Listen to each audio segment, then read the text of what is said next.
오늘 저는 말씀을 준비하면서 어떻게 하면 하나님의 사람으로 어느 곳에 가든지 인정을 받고 대접을 받고 나 때문에 한국을 빛내고 나 때문에 하나님 영광을 나타낼 수 있다면 얼마나 좋을까, 이런 생각을 해봤어요. 그래서 오늘 말씀 제목을 일상을 말씀과 함께, 해답은 하나님의 말씀에 있다라고 하는 것입니다.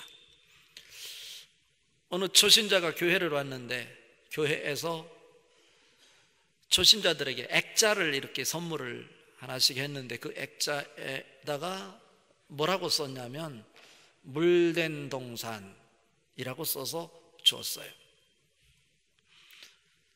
교회를 처음 오신 분이니까 물된 동산이 뭔지 잘 모르잖아요. 에덴 동산은 들어봤어도 물된 동산은 처음 들었다 그러면서 저에게 묻는 거예요. 물된 동산은 한국 어디에 있지요? 라고 묻는 거예요. 여러분, 물된 동산이 어디 있습니까? 잘 모르시는 것 같네요. 물된 동산은 여기 있어요. 여기 서원경교회가 바로 물된 동산입니다. 이 물된 동산이 도대체 어디에 있을까? 성경에 여러 곳에 있지만 대표적으로요, 에레미야 31장 12절 그리고 오늘 본문 말씀에 나와 있습니다. 물된 동산. 이스라엘은 특히 지리적 특성상 이게 물이 흔하지 않아요. 1년 중에 절반은 비 한 방울 내리지 않아서 물이 그들에게 있어 생명과 같은 것으로 이렇게 받아들여진단 말이죠. 생각을 해봐요. 비가 1년 중에 6개월 동안 내리지 않는다 라고 생각을 해보란 말이죠. 그런 의미에서 그들에게는 이 물이 아주 중요한 것, 생명과도 같은 것으로 여긴다 라고 하는 것입니다. 그런데 물된 동산인데요, 산이잖아요. 아무리 아름다운 산이라 할지라도 그 산이 명산이 되기 위해서는 물줄기가 흘러야 돼요. 물줄기가 흐르지 않으면 그 산은 아름답게 보일지 모르지만 죽은 산이란 말이죠. 이 물이라고 하는 이 말 속에는 생명이라고 하는 의미가 담겨 있는 것입니다. 어느 마을이든지 마을이 형성되려면 그냥 사람들이 와서 모여서 산다고 마을이 되는 것이 아니고 가장 먼저 세운 것이 뭐냐면 우물을 파는 일이었어요. 물이 있어야 사람이 살 수 있고 물이 있어야 마을을 만들 수 있는 것입니다. 성경에서 말하는 이 물된 동산도 무엇을 의미하냐면 하나님의 축복, 번영, 번창, 그리고 회복, 생명을 의미합니다. 먼저는 여러분 심령 속에 생명수가 넘쳐 흐르는 물된 동산이 될 수 있기를 바랍니다. 그리고 여러분 가정도 물된 동산이 되고 우리 서원경교회도 물된 동산이 되고 물된 동산에서 예배하는 자마다 이 생명수를 가슴에 품고 여러분의 직장과 사업장으로 가서 여러분이 있는 곳이면 어느 곳이든지 사람들에게 번영을 만들어주고 축복을 만들어주고 생명을 만들어주는 물된 동산의 원천자 될 수 있었으면 좋겠습니다. 수가성 여인이 세상의 것들 다 가졌지만 갈증이 있었어요. 그런데 예수님을 만나서 생명수가 무엇인지를 경험할 수 있었어요. 예수님이 생명수가 되어주신 거예요.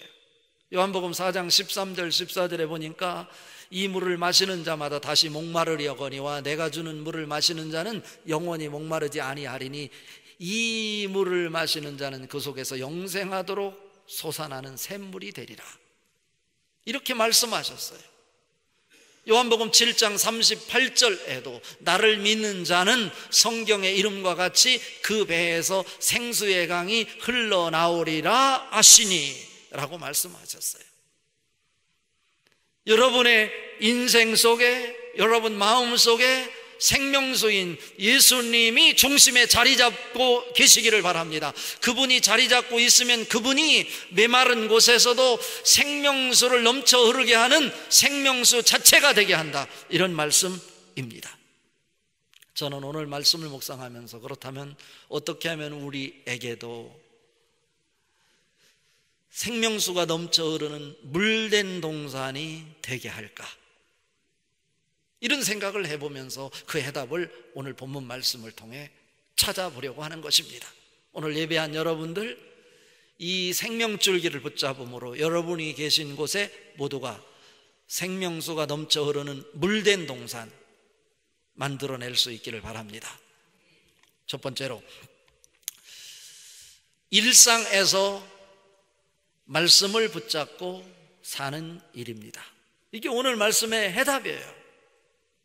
예배를 통해서 말씀을 듣고 말씀이 생명수가 되어 내 속에 은혜가 넘쳐나게 될 때 그 말씀이 생명수가 되어 물줄기가 끊이지 않는 물된 동산이 될 수 있을 것인데, 그 물된 동산이 예배를 드리는 이곳에서만 아니고 말씀을 통해서 은혜를 받은 말씀이 생명수가 되어 생명수를 품고 사는 여러분들이 거하는 곳마다 그곳에서 생명수가 작동되어 물된 동산을 만들어낼 수 있는 샬롬을 확장해 나가는 여러분 될 수 있기를 바랍니다. 출처는 어디냐면 하나님 말씀이다 라고 하는 것입니다. 그런데 왜 하나님께서 이스라엘 백성들에게 물된 동산을 만들어내지 못한다고 책망을 하고 있는 걸까요?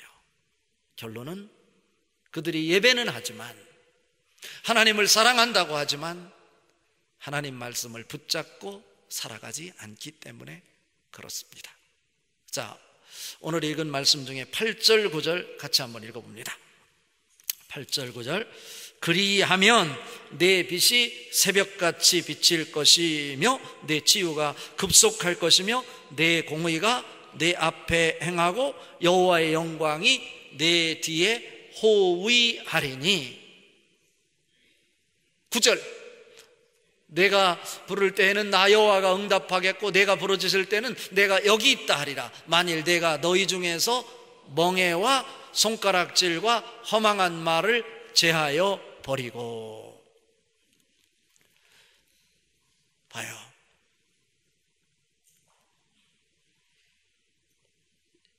이사야 58장 오늘 읽은 본문 말씀은 금식에 관한 말씀이에요. 너가 왜 금식을 하는데 하나님의 능력이 나타나지 않느냐, 이런 말씀이에요. 그것은 뭐냐면 금식을 하면서도 서로 다투고 금식을 하면서도 하나님 말씀과 관계없는 삶을 살아가는 너희들의 모습 때문이다 라고 하는 것입니다. 4절 말씀 같이 한번 읽어볼까요? 4절, 보라 너희가 금식하면서 논쟁하며 다투며 악한 주먹으로 치는도다. 너희가 오늘 금식하는 것은 너희의 목소리를 상달하게 하려는 것이 아니니라. 그리고 6절 7절에서 계속해서 그들이 해야 될 일이 있는데 그 일을 하지 못한 채 금식을 하고 있다고 지적하고 있는 것입니다. 그래서 오늘 읽은 말씀 8절에도 전제 조건이 물된 동산을 만들어내야 될 터인데, 물된 동산이 축복이고 번영이고 치유고 기쁨일 건데 그것이 만들어지지 않는 이유가 어디에 있는지를 살펴야 된다고 가르치는 것인데, 그래서 그리하면 이라고 조건을 붙이는 거예요. 그리하면 내가 너에게 가르치고 싶은 것, 제시하고 싶은 것, 그것을 잘 수행하는 사람이 될 때, 그리하면 너가 물된 동산이 될 수 있겠다. 하나님 말씀을 잡지 못했기에 물된 동산이 만들어지지 않는다, 이런 말씀이죠. 그래서 물된 동산을 만들어내면 제가 일상에서 말씀을 붙잡는 일이다 라고 말했어요. 이것은 다른 말로 바꾸면 무슨 얘기냐면 회개와 변화가 있어야 된다라고 하는 말씀입니다. 하나님 말씀이 있으면 말씀대로 살지 못한 것 회개를 해야 하고, 회개를 할 때 비로소 하나님 말씀을 통해서 예수님을 만나게 되고, 예수님을 만날 때 비로소 내 인생에 변화가 되는데, 그 변화가 무엇으로 나타나냐면 오늘 말씀한 대로 내 빛이 새벽같이 비칠 것이며 내 치유가 급속할 것이며 내 공의가 내 앞에서 행하고 여호와의 영광이 내 뒤에서 호위하리니. 그 자체가 축복이고 놀라워요. 여기서 그렇다면 우리가 하나님 앞에 예배하는 자로 버려야 될 것이 무엇일까? 오늘 9절에서 지적하는 것 3가지가 나오는데요. 하나는 멍해, 두 번째는 손가락질 당하는 것, 그리고 3번째는 허망한 말이라고 합니다. 그리고 앞에 6절, 7절에서는 가난한 자, 눌린 자에게 관심을 갖지 않는 것, 그리고 내 친척이 어려움을 당하는데 외면하는 것, 이런 모습 금식 백날 해도 소용없다. 예배를 내가 아무리 많이 해도 소용없다. 너가 기도를 아무리 해도 그 기도가 응답되지 않는다 라고 하는 거예요. 물된 농산이 여러분의 축복이 될 수 있기를 바랍니다. 그런데 물된 농사는 그냥 만들어지는 것이 아니라 내가 버려야 될 것 버려야 물줄기가 흐르고 그 물줄기가 생명수가 되어 여러분이 살아가는 삶의 현장이 어느 곳이 됐든지 물줄기가 흐르고 생명수가 넘쳐 흐르는 물된 농산이 될 것입니다. 먼저 버려야 될 게 멍해가 뭡니까? 멍해는 힘 있는 사람이 소나 나귀의 목에 거는 도구로서 사람이 원하는 대로 그들을 이끌고 가기 위해서 그들에게 씌우는 도구예요. 이건 사이에 힘 있는 사람들이 자기의 힘을 가지고 약자들에게 멍에를 매게 해서 힘 있는 사람들의 방식으로 이끌어 가려고 하는 도구라고 볼 수 있어요. 그런데 저는 오늘 말씀을 읽으면서 우리들에게 있어서 이 멍에는 뭘까? 라고 하는 것을 묵상해 봤어요. 영적인 의미에서 우리에게 짊어지워진 멍에, 이것 때문에 하나님 말씀을 붙잡지 못하고 하나님을 만나지 못하고 살아가는 우리의 모습일 수 있을 것인데, 그것은 뭐냐면 내가 하나님보다 더 좋아하는 것들이 있어서, 세상의 가치가 나보다 더 힘이 있어서 나의 목을 조여오고 그것이 나의 멍에로 작용되고 있을 수 있겠다, 이런 생각을 해보는 것입니다. 여러분, 하나님이 가장 싫어하는 것이 무엇입니까? 하나님이 있어야 될 자리에 내가 있고, 하나님이 계셔야 될 자리에 하나님이 아닌 세상의 다른 것을 대체하는 것, 우상이라고 했습니다. 그 우상이 무엇인지 오늘 말씀하는데 그것이 멍에라고 하는 것입니다. 세상에 내가 좋아하는 것, 내가 추구하는 가치가 멍에가 되어 나를 목조이고 있어서 그것으로부터 벗어나지 못하고 있다는 것입니다. 과감하게 오늘 물된 동산의 축복을 누리기를 원한다면 여러분을 목조이고 옥죄이고 있는 세상의 멍에가 무엇인지 여러분 냉철하게 살펴보십시오. 그것은요, 내 고집일 수 있어요. 내 취미일 수 있어요. 물질일 수 있어요. 다양한 거예요. 다양한 거예요. 하나님은 너가 세상에서 축복받고 출세하는 것보다 나는 예배의 자리에서 너가 나를 만나는 것을 원한다, 이렇게 말씀하고 계신 것입니다. 물줄기의 근원은 예수 그리스도입니다. 하나님 말씀입니다.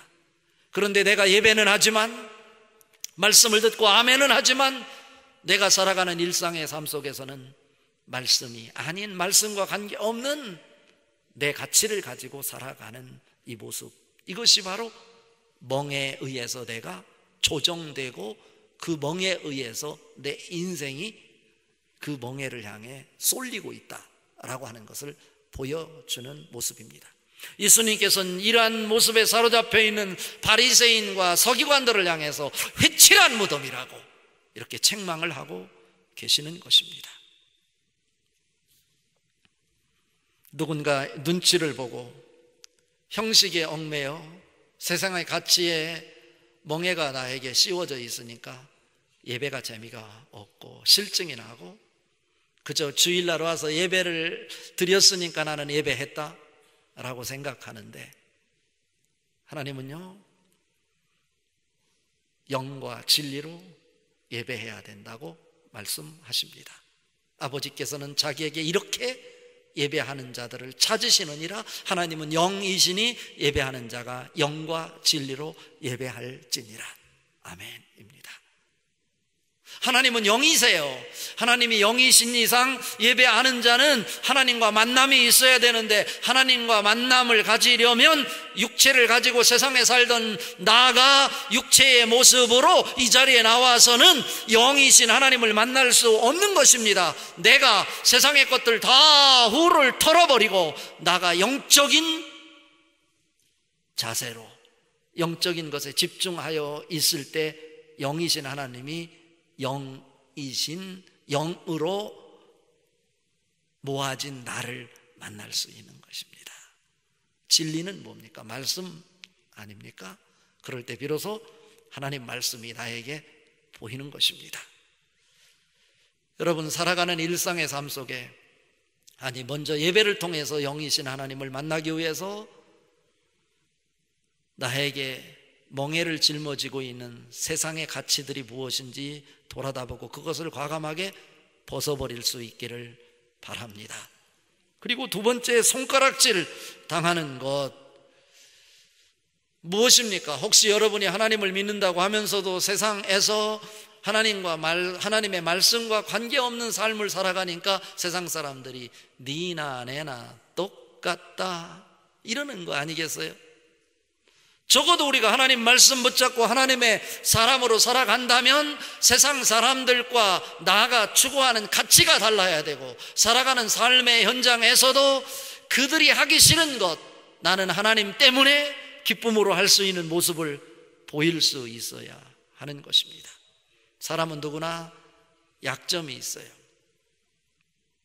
약점이 있으면 어떻게 해야 되나요? 그냥 약점을 노출하는 것이 아니고 약점을 보완하기 위해서 끊임없이 노력하는 자가 되어야 됩니다.